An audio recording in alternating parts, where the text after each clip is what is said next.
One Sunday, a single 40-minute message changed the course of my life forever. Pastor Tom asking members of Crosspoint Church to be obedient for 90 days in tithing to test our faith by trusting God. Pastor Tom's 100% money-back guarantee with no questions asked policy, I thought, this is like playing blackjack. If I bust, I still win. That Sunday, there was 10% left in my checking account from the Thursday's paycheck before. Tempted by 2 outstanding checks that would overdraft my account, I chose to give to Crosspoint Church. Doubtful, I thought, what better way to bust than right out the gate, right? With a preacher's promise and the remaining 10%, I chose to obey. Over the next few days, I logged into online banking expecting a financial nightmare. However, on the 3rd day, God moved at the roundabout on Pearland Parkway. I logged in to discover 3 cleared checks and a positive remaining balance. Understanding not only had the 2 previous checks cleared, but the 10% offering check had cleared as well. Thinking there was a clerical error or Pastor Tom secretly worked at the bank, I dug deeper. Only to discover that 364 days prior, I unknowingly enrolled in their Keep the Change program. This meant that all previous purchases were rounded up to the next dollar and annually matched by the bank. In that moment, I accepted that my identity was just faith in God with the belief of Jesus. I thought, if I believe in Jesus, what should I do?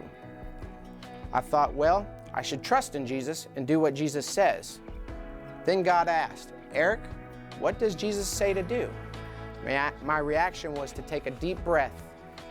I pointed my finger and I said, I don't know. Let me get back to you.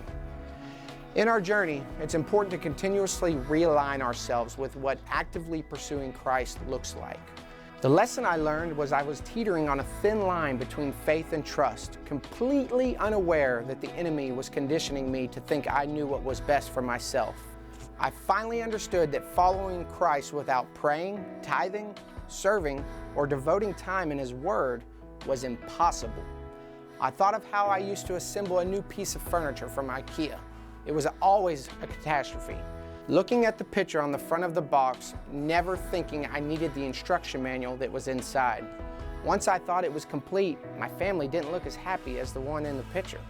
So for those of y'all that are nervous on being obedient to tithing and probably just sitting there in the back row checking your Dogecoin or your Amazon cart, I would encourage you to make a life-changing step. That even though your bank account might not look like you want it to, and that giving a 10th sounds like too much, I can assure you the church does not need your money. What it really is it's God asking you to trust Him and to trust Jesus Christ, not on your own understanding. I know that may look difficult and it may look scary, but we're conditioned to think that we are in control of ourselves and we know what's best for ourselves. And really trusting in the Lord can change your life.